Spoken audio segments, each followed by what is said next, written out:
6 फरवरी 2023 में राहु अश्विनी नक्षत्र में ट्रांजिट करने वाले हैं एंड 29 नवंबर 2023 तक रहने वाले हैं। नॉट ओनली दैट, आप लोगों ने एक चीज़ नोटिस किया कि केतु ऑलरेडी राहु के नक्षत्र यानी स्वाति नक्षत्र में है एंड अश्विनी नक्षत्र जो है वो केतु द्वारा रूल्ड नक्षत्र है, यानी राहु केतु के नक्षत्र में मूव करेंगे एंड केतु ऑलरेडी राहु द्वारा रूल्ड नक्षत्र में है। तो यहाँ पे एक सूक्ष्म परिवर्तन योगा बन रहा है। अब एक और चीज़ नोटिस कीजिए कि 17 जनवरी 2023 में ऑलरेडी सैटर्न एक्वेरियस राशि में ट्रांजिट कर चुके हैं, यानी सैटर्न भी अपने 3 नंबर दृष्टि से राहु के ऊपर दृष्टि डाल रहे हैं एंड राहु को प्रभावित कर रहे हैं।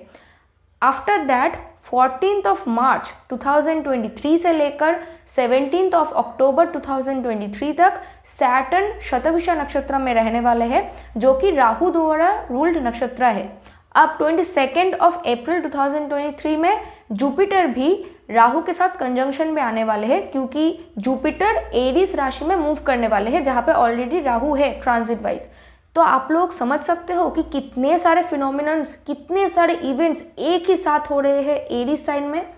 तो इसी वजह से मैं इस वीडियो में सभी इंडिविजुअल इवेंट्स के बारे में प्रॉपरली डिस्कस करूँगी, साथ ही मैं राहु के रिलेटेड रेमेडीज़ भी दूंगी, ताकि आप लोग अपने ये जो ट्रांजिट है, इस ट्रांजिट को प्रॉपरली अपने फ़ायदे के लिए यूज़ कर पाए, और कम से कम अगर आपके लाइफ में कोई नेगेटिव इवेंट इस ट्रांजिट के वजह से हो रहा है या फिर होने वाले हैं तो उसको अवॉइड कर पाए,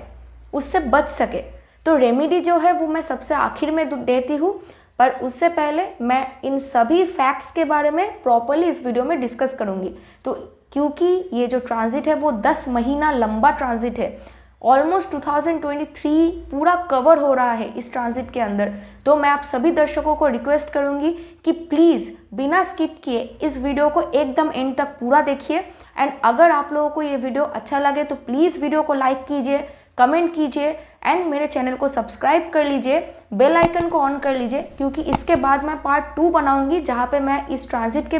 विषय में आप सभी इंडिविजुअल लग्न वालों के लिए प्रेडिक्शन दूंगी। तो ये पार्ट 1 है, पार्ट 2 भी आएगा। तो सबसे पहले हम लोग बात करेंगे राहु अश्विनी नक्षत्र में ट्रांजिट कर रहे हैं, तो इसके वजह से क्या क्या रिजल्ट जनरेट होने वाले हैं। तो देखिए, अश्विनी नक्षत्र जो है वो अश्विन कुमार्स के साथ कनेक्टेड है, जो कि देवताओं के डॉक्टर है, यानी हीलिंग इस नक्षत्र का एक मेन थीम है। तो क्योंकि राहु इस नक्षत्र में ट्रांजिट कर रहे हैं एंड क्योंकि राहु देखिए बैकवर्ड मूव करते हैं, राहु एंड केतु हमेशा रेट्रोगेशन में रहते हैं, तो इसका मतलब है कि अश्विनी नक्षत्र जो है वो लास्ट नक्षत्र है ज़ोडिएक साइन में राहु के लिए। उसके बाद फिर से एक नया साइकिल शुरू होगा राहु के लिए, जब राहु रेवती नक्षत्र में जब ट्रांजिट करेंगे। तो क्योंकि राहु एक बहुत ही कार्मिक प्लैनेट है and through out the all 26 नक्षत्र में ट्रांजिट करते हुए राहु ने जो भी डैमेजेस किया होगा, उन सभी डैमेज एंड वुंड्स को अब भरने के लिए राहु एक मेजर हीलिंग लाएंगे सोसाइटी में। आप लोगों का मेन कार्मा होगा कि आप लोगों को किसी ना किसी को हील करना पड़ेगा, चाहे आप लोग किसी एनिमल हेल्थ केयर में डोनेशन कर रहे हो, चाहे आप किसी हॉस्पिटल में डोनेशन कर रहे हो, चाहे नॉर्मली भी आप किसी को हेल्प कर रहे हो, चाहे वो पैसे दे के हेल्प कर रहे हो या फिर किसी को एडवाइस दे के, किसी का काउंसलिंग करवा के आप हेल्प कर रहे हो, तो किसी ना किसी को आपको हेल्प करना पड़ेगा इस ट्रांजिट के दौरान। एंड आप लोगों के अंदर भी अगर कोई वुंड है, कोई डैमेज है आपके अंदर, कोई फिजिकल मेंटल कोई डैमेज है, तो उसको भी इस वक्त हीलिंग मिलेगा, क्योंकि राहु वो उसको हील करेंगे। ऑटोमेटिकली देखेंगे कि आप लोग ऐसे ऐसे लोगों को अट्रैक्ट करेंगे जो कि आपको अपने खुद के हीलिंग में भी हेल्प करेंगे एंड आप भी दूसरों को हील करेंगे। नॉट ओनली दैट, देखिए इस अश्विनी नक्षत्र का जो योनि एनिमल है वो हॉर्स है, ठीक है। तो Ashwini nakshatra is not only connected with health and healing, but ये nakshatra medicine, horse trainers, veterinarians, sports cars या फिर जो कार रेसिंग होता है, इन सभी चीज़ों के साथ कनेक्टेड है। फार्मास्यूटिकल इंडस्ट्री के साथ कनेक्टेड है, कार इंडस्ट्री के साथ कनेक्टेड है, ऑल्टरनेटिव हीलिंग, क्योंकि देखिए ये जो नक्षत्र है इसका तो थीम है हील करना। तो अगर कोई दूसरा प्लैनेट होता तो वो नॉर्मल वेज में हील करते, पर क्योंकि राहु एक अनऑर्थोडॉक्स प्लैनेट है जो हमेशा सोसाइटी के अगेंस्ट, सोसाइटी में जो चीज़ें नॉर्मली एक्सेप्टेबल है उससे उल्टा ही चीज़ों को करने के लिए राहु माना जाता है, जाना जाता है। तो इसी वजह से जो लोग ऑल्टरनेटिव हीलिंग इंडस्ट्री में हो, फॉर एग्जाम्पल क्या आप लोग आयुर्वेदिक हीलर्स हो, आयुर्वेदिक डॉक्टर्स हो, चाइनीज़ मेडिसिन यूज़ करते हो, बाक फ्लावर रेमेडी एंड ऑयल के साथ कनेक्टेड हो, या फिर रेकी हीलिंग, या फिर टैरो कार्ड के द्वारा आप लोग दूसरों को हेल्प करते हो, एस्ट्रोलॉजी के द्वारा हेल्प करते हो, तो आप लोग जो भी लोग ऐसे इंडस्ट्री के साथ कनेक्टेड हो, आप लोगों के अंदर मेजर रिस्पॉन्सिबिलिटी आएगा कि आप दूसरों को हील करें। नॉट ओनली दैट, आपके प्रोफेशन में बहुत ज़्यादा ग्रोथ होगा क्योंकि इस वक्त हर कोई ऑल्टरनेटिव हीलिंग के पीछे भागेगा। अब एक और चीज़ है, क्योंकि अश्विनी नक्षत्र जो है वो हॉर्स पावर के साथ कनेक्टेड है, एंड जो भी लोगों के हॉरोस्कोप में अश्विनी नक्षत्र बहुत ही प्रोमिनेंटली प्लेस्ड है, फॉर एग्जाम्पल कि आप किसी प्लैनेट के महादशा के ऊपर से जा रहे हो जो कि अश्विनी नक्षत्र में है, न तो आपका सन साइन, आपका मून साइन, या फिर आपका एसेंडेंट जो नक्षत्र है वो अश्विनी है, या फिर नेचुरली आपके नेटल चार्ट में राहु अश्विनी नक्षत्र में है, या फिर कोई ऐसा प्लैनेट जो कि अश्विनी नक्षत्र में है आपके हॉरोस्कोप में, एंड राहु ट्रांजिट वाइज उस ग्रह के ऊपर दृष्टि डाल रहे हैं, तो आप लोगों को बहुत सावधानी से गाड़ी चलाना होगा। क्योंकि नेचुरली आप लोग देखेंगे, क्योंकि राहु एक ऑब्सेसिव एनर्जी है, तो अश्विनी नक्षत्र में जैसे ही राहु आएंगे तो अश्विनी नक्षत्र जो भी चीज़ों को रिप्रेजेंट करते हैं उन सभी क्वालिटीज़ के अंदर एक ऑब्सेसिव टेंडेंसी राहु लेके आएंगे। तो आप लोग अगर नेचुरली भी गाड़ी चलाना पसंद करते हो तो आप लोग देखेंगे कि आप लोग बहुत ही फास्ट गाड़ी चलाएंगे। जितना फास्ट गाड़ी चलाएंगे उतना ही आप लोगों को मज़ा आएगा, उससे दूसरी बार उससे भी ज़्यादा स्पीड में आप लोग गाड़ी चलाने की कोशिश करेंगे, जिसके वजह से कोई ना कोई एक्सीडेंट हो सकता है। क्योंकि देखिए, कहीं ना कहीं राहु जो है वो एक मेलेफिक प्लैनेट है, वो चाहे या फिर ना चाहे कोई ना कोई मेलेफिक चीज़ें होंगे साथ ही में। क्योंकि देखिए, अश्विनी नक्षत्र जो है वो उसके साथ ना म्यूटेबल एनर्जी कनेक्टेड है, क्योंकि अश्विन कुमार जन्म लेने से पहले एक इवेंट हुआ था सूर्यदेव एंड उनकी पत्नी संजना के बीच में, कि सूर्यदेव इतना ज़्यादा bright and hot and heated planet है कि उनकी खुद की पत्नी ही उनके हीट को बर्दाश्त नहीं कर पाते थे, जिसके वजह से वो उन्होंने अपना ही एक क्लोन बनाया था जो कि छाया नाम से परिचित है, जो कि शनिदेव के माँ है, एंड वो फिर खुद तपस्या करने के लिए चले गए थे ताकि वो अपने पति का जो हीट है उसको सहन कर पाए। तो बहुत सालों के बाद जब सूर्यदेव को पता चला छाया जी के बारे में, तो फिर सूर्यदेव ने क्या किया था कि वो भी चले गए थे अपनी एक्चुअल पत्नी संजना को ढूंढने के लिए। तो हर जगह पे उन्होंने ढूंढा, बाद में उन्हें पता चला कि माता संजना ने एक हॉर्स, एक घोड़े का रूप लेके रखा है। ओके, तो फिर सूर्यदेव ने क्या किया कि उन्होंने भी खुद एक घोड़े का फॉर्म लिया एंड वो अपने पत्नी को ढूंढने लग गए। घोड़े जिस किसी भी जगह में थे वहाँ पे, एंड उनको मिल गया। तो उसके बाद क्या हुआ कि क्योंकि सूर्यदेव भी घोड़े के फॉर्म में थे एंड माँ संजना भी घोड़े के फॉर्म में थे, तो उनसे जो संतान का जन्म हुआ वही अश्विनी कुमार से, जिसके वजह से अश्विनी कुमार स्वयं उनका जो सर है वो घोड़े का है। ओके, तो इस नक्षत्र के साथ एक म्यूटेबल एनर्जी कनेक्टेड है। तो इस वक्त आप लोग देखेंगे कि आप लोग जिस सिचुएशन में, अगर फॉर एग्जांपल कि इससे पहले तक आपको कोई एक पर्टिकुलर चीज़ या फिर कोई एक पर्टिकुलर सिस्टम पसंद नहीं था, तो इस वक्त आप लोग देखेंगे कि आप लोग उन सभी चीज़ों को एक्सेप्ट करने की कोशिश करेंगे एंड उन परिस्थितियों में अपने आप को म्यूटेबल होने की कोशिश करेंगे, अपने आप को मनवाने की कोशिश करेंगे, उस हिसाब से अपने आप को ट्रांसफॉर्म करेंगे। ये ट्रांसफॉर्मेशन एक्चुअली एक करेक्ट वर्ड है इसके लिए, कि आप परिस्थिति के हिसाब से अपने आप को ट्रांसफॉर्म करेंगे एंड एडजस्ट करेंगे।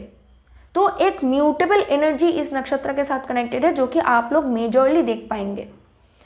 इसके बाद क्या है, तो क्योंकि राहु के लिए अश्विनी नक्षत्र ज़ोडिएक साइन में लास्ट नक्षत्र है,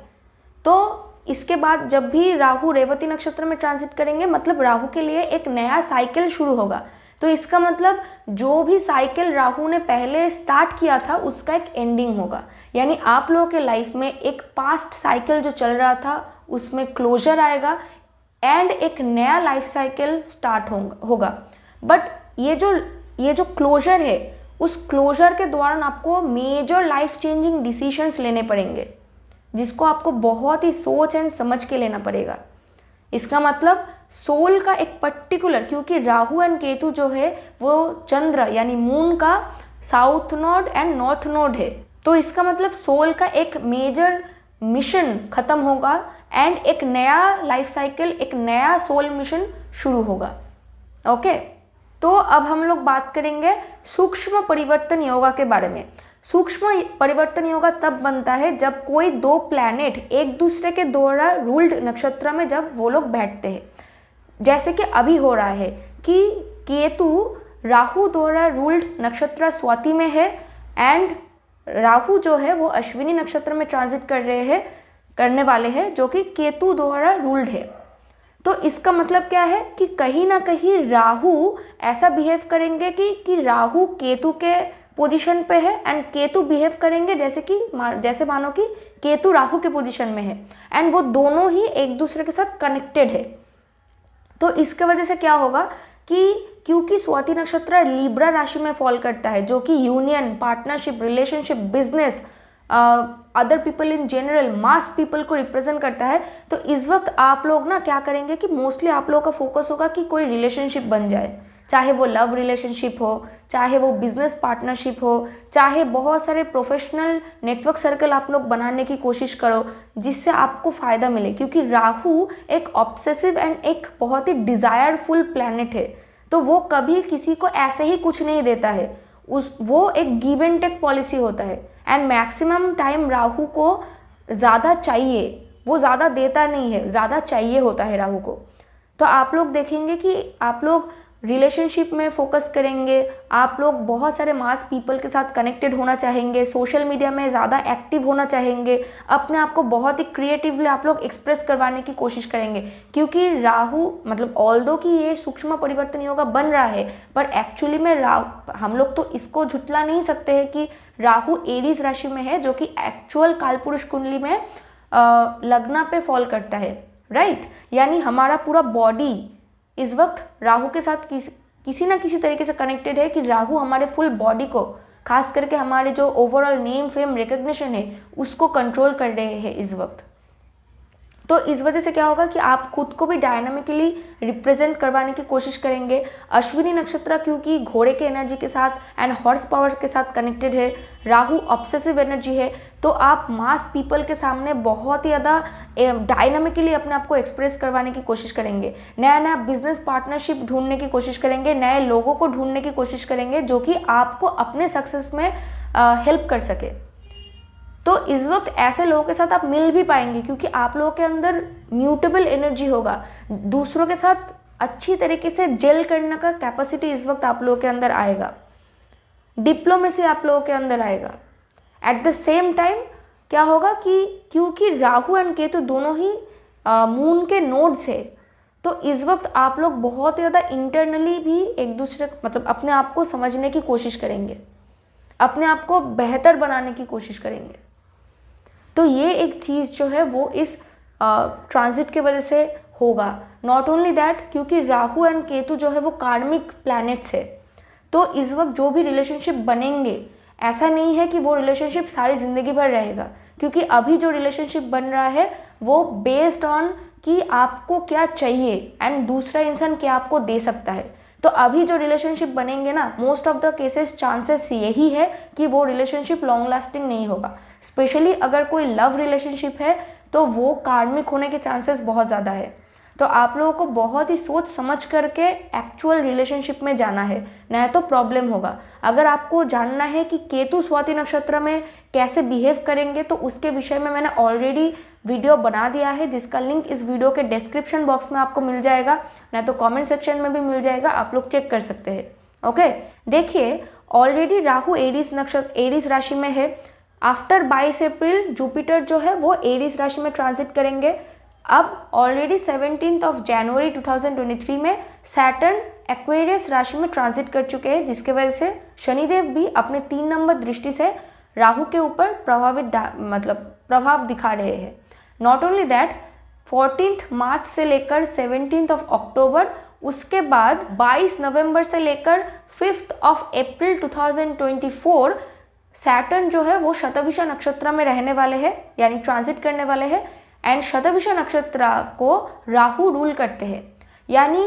पूरी तरीके से सैटर्न के ऊपर राहु का एंड राहु के ऊपर सैटर्न का पूरा कंट्रोल एंड पूरा एस्पेक्ट है। एंड 22 अप्रैल को तो जुपिटर भी राहु के साथ एरीज राशि में रहेंगे। ओके, तो इसके वजह से देखिए, राहु हमारा डिजायर है, जुपिटर जो है वो हमारा जीवात्मा है एंड यानी प्राण है, एंड सैटर्न जो है वो कर्म है, यानी डिजायर, जीवा एंड कर्म तीनों का एक साथ कॉम्बिनेशन एरीज राशि में हो रहा है, जो कि ऑलरेडी क्रिएशन को रिप्रेजेंट करता है। तो जो भी आप लोगों के अंदर डिजायर्स है, जो भी आप लोग मेटेरियलाइज करना चाहते हो, अगर आपने उसके तरफ प्रॉपरली काम किया तो ये एक बेस्ट टाइम है कि आप अपने लाइफ को एक नया डायरेक्शन दे सकते हो, अपने लाइफ में मेजर कुछ चीज़ें आप लोग अचीव कर सकते हो, जो कि बहुत ही बेनिफिशियल होगा, बहुत ही पॉजिटिव होगा आप लोगों के लिए। इस वक्त आप लोगों के अंदर सैटर्न का पेशेंस होगा, इस वक्त जुपिटर का ज्ञान होगा एंड राहु का ऑब्सेसिव डिजायर एनर्जी होगा, जिसके वजह से आप लोग अपना फुल पावर देके कोई भी चीज़ को आप लोग हासिल करने के लिए अपना जी जान लगा सकते हो। तो ये सुनने में बहुत ही ज़्यादा मोटिवेशनल स्पीकर जैसा लग रहा है, पर एक्चुअली में मैंने आपको एक्सप्लेन किया कि क्यों मैं इस चीज़ को बता रही हूँ। तो कोई भी नया प्रोजेक्ट आप लोग शुरू करना चाहते हो तो ये टाइम बहुत ज़्यादा अच्छा है। ऑल्दो कोई भी ट्रांजिट खुद से कोई भी इंडिविजुअल रिजल्ट जनरेट नहीं कर पाता है, वो हमेशा ट्रांजिट आपके करंट महादशा एंड अंतर्दशा के ऊपर डिपेंड करके ही कोई ना कोई रिजल्ट प्रोड्यूस करता है। तो अगर आप लोग सच में कोई नया वेंचर ज्वाइन करना चाहते हो, कोई नया बिजनेस ओपन करना चाहते हो, कोई नया साइड हसल आप लोग परस्यू करना चाहते हो, कोई भी आप लोग कुछ मेजर इन्वेस्टमेंट करना चाहते हो, तो प्लीज़ उससे पहले अपना हॉरोस्कोप किसी प्रोफेशनल इंसान से दिखाए। और नहीं तो आप लोग ये भी कर सकते हो कि कोई ऐसा इंसान जो बहुत ज़्यादा ज्ञानी है, जिसके पास नॉलेज है, आप ऐसे इंसान के पास जाके भी अपना सलाह परामर्श ले सकते हो। नहीं तो आप लोग मुझसे भी हॉरोस्कोप कंसल्टेशन बुक कर सकते हो।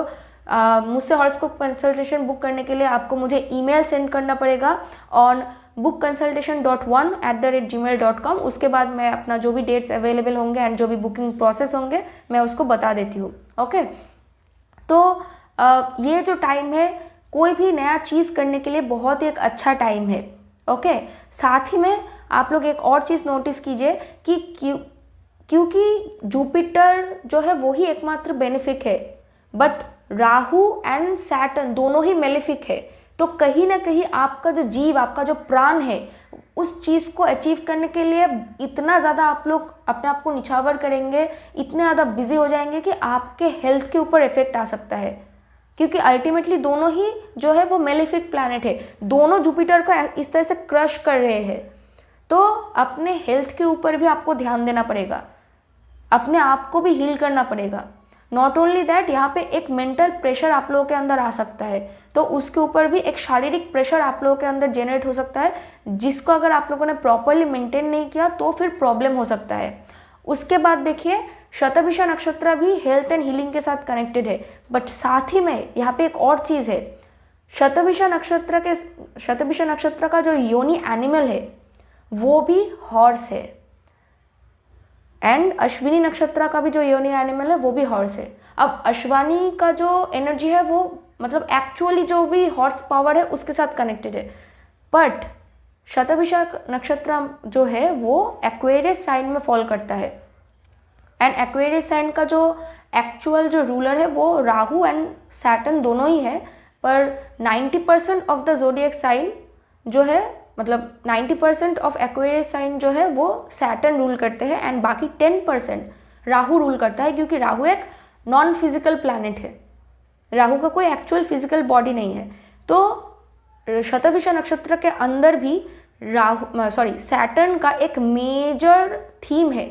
तो इसका मतलब क्या है, राहु एक तरफ से चाहेंगे कि चीज़ें बहुत फास्ट हो, आप भी बहुत फास्ट काम करेंगे, एक्सपेक्ट करेंगे कि चीज़ें आपको जो रिजल्ट है वो भी फास्ट आपको मिलेगा। बट सैटर्न यहाँ पे आपको दिखाएंगे कि नहीं, पहले आप काम करो, काम करते रहो, रिपीटेडली आप काम करते रहो, एंड उसके काफ़ी टाइम बाद जाके आपको रिजल्ट मिलना शुरू होगा। सैटर्न पहले आपको प्रिपेयर करवाएंगे। कोई भी नया चीज़ आप ओपन करने से पहले देखेंगे कि आप लोगों को मतलब जो भी प्रॉब्लम्स है, बहुत सारे प्रॉब्लम का सामना करना पड़ सकता है, क्योंकि सैटर्न आपको दिखा रहे हैं कि ये प्रॉब्लम अगर अभी आप लोगों ने रिजॉल्व नहीं किया तो वो बाद में जाके मेजर लॉस बन सकता है आप लोगों के लिए। एंड उसी प्रॉब्लम को ओवरकम करते हुए आप लोगों को फ्रस्ट्रेशन आएगा, क्योंकि राहु को चाहिए कि मुझे ये काम जल्दी खत्म करना है। सैटर्न दूसरी तरफ शतभिषा नक्षत्र में रह के बोलेंगे कि नहीं, पहले काम करो, पहले प्रॉब्लम्स को रिजॉल्व करो, बेस को मजबूत करो, उसके बाद मैं आपको रिजल्ट दूंगा। तो इसके वजह से एक फ्रस्ट्रेशन आएगा। एंड अगर आप शतभिषा नक्षत्र का सिंबल भी अगर आप लोग देखो तो वो एक एम्प्टी सर्कल है, तो आप लोगों के अंदर एक लोनलीनेस आएगा। आप लोगों को इस वक्त अपने अंदर झांकना पड़ेगा। एंड क्योंकि शतभिषा नक्षत्र खुद में ही हेल्थ एंड हीलिंग के साथ कनेक्टेड है, तो शतभिषा नक्षत्र में सैटर्न बोलेंगे कि बाहर की तरफ हेल्थ एंड हीलिंग की तरफ ध्यान देके कुछ नहीं होगा, अपने अंदर भी हीलिंग करना पड़ेगा, तो उसको भी हील करो। तो ऐसे कॉन्ट्राडिक्टरी एनर्जीज भी आप लोगों को देखने को मिलेगा। तो ओवरऑल मैं कहूँगी कि ये जो ट्रांजिट है वो मेजॉरिटी ऑफ द टाइम ये ट्रांजिट बहुत ही अच्छा है,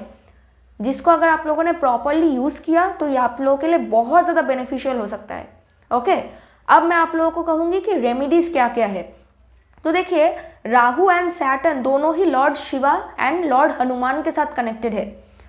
ओके, तो आप लोग इस वक्त भगवान शिव एंड भगवान हनुमान की पूजा कर सकते हो, हनुमान चालीसा जाप कर सकते हो, ना तो सुन सकते हो। एंड भगवान शिव का जो मंत्र है उसको आप लोग जाप कर सकते हो। भगवान शनिदेव का जो बीज मंत्र है उसको आप लोग जाप कर सकते हो। आप लोगों को गूगल करके इंटरनेट में आप लोगों को मिल जाएगा, यूट्यूब में भी मिल जाएगा, आप लोग ढूंढ सकते हो। और नहीं तो आप लोग क्या कर सकते हो कि जैसे कि मैंने पहले भी एक्सप्लेन किया कि किसी को आप डोनेट कर सकते हो, किसी हीलिंग इंडस्ट्री में आप लोग डोनेट कर सकते हो। मतलब किसी हॉस्पिटल में आप लोगों ने मतलब डोनेशन किया, या फिर किसी वेटरनेरियन जगह पे आप लोगों ने हील किया जहाँ पे एनिमल्स को रखा जाता है। ओके, एनिमल्स की सेवा किया जाता है ऐसे जगह पे, या फिर बूढ़े लोगों को मतलब फ्री में ट्रीटमेंट दिया जाता है, ऐसी जगह पे आप लोगों ने डोनेशन किया। या तो अगर आप लोग खुद डॉक्टर हो तो आप लोगों ने अगर कोई पैसा नहीं दे सकता है तो उसको फ्री में आप लोगों ने चेकअप कर दिया। या फिर क्योंकि राहु जो है वो कैट के साथ कनेक्टेड है, बिल्लियों के साथ कनेक्टेड है, ठीक है, तो आप कम से कम किसी बिल्ली को खिला सकते हो। अगर कोई बिल्ली को बीमारी है तो उसको आप हील कर सकते हो, उसको डॉक्टर के पास लेके जा सकते हो। तो इसका मतलब क्या है कि आप राहु को खिला रहे हो या फिर राहु को आप हील कर रहे हो, तभी जाके वो हीलिंग आपको भी मिलेगा वापस, राइट। तो ये सभी जो है आपको बहुत ज़्यादा हेल्प करेंगे इस ट्रांजिट के दौरान, एंड अच्छा रिजल्ट आप लोगों के लाइफ में प्रोड्यूस हो, इस चीज़ों में आपको हेल्प करेंगे। ओके, तो आई रियली होप कि आप लोगों को इस वीडियो में से बहुत सारे इंपॉर्टेंट इन्फॉर्मेशंस मिले होंगे। अगर वीडियो अच्छा लगा है तो प्लीज़ मेरे वीडियो को लाइक कीजिए, कमेंट कीजिए, ताकि यूट्यूब मेरे इस वीडियो को और भी लोगों तक रिकमेंड कर पाए। एंड ये वीडियो मैक्सिमम लोगों तक पहुंचना चाहिए, ताकि आप लोगों के साथ साथ दूसरे लोगों को भी इस ट्रांजिट के बारे में पता चले, ताकि उनके लाइफ में भी उनको एक पॉजिटिव इम्प्रूवमेंट मिले। ओके, एंड क्योंकि मेरा चैनल भी बहुत नया है तो मेरे चैनल में भी इससे ग्रोथ होगा, मुझे भी आप लोग इस तरीके से सपोर्ट कर सकते हैं। प्लीज़ सपोर्ट कीजिए, and thank you so much for watching my video. Subscribe करना बिल्कुल भी मत भूलना। Okay, thank you.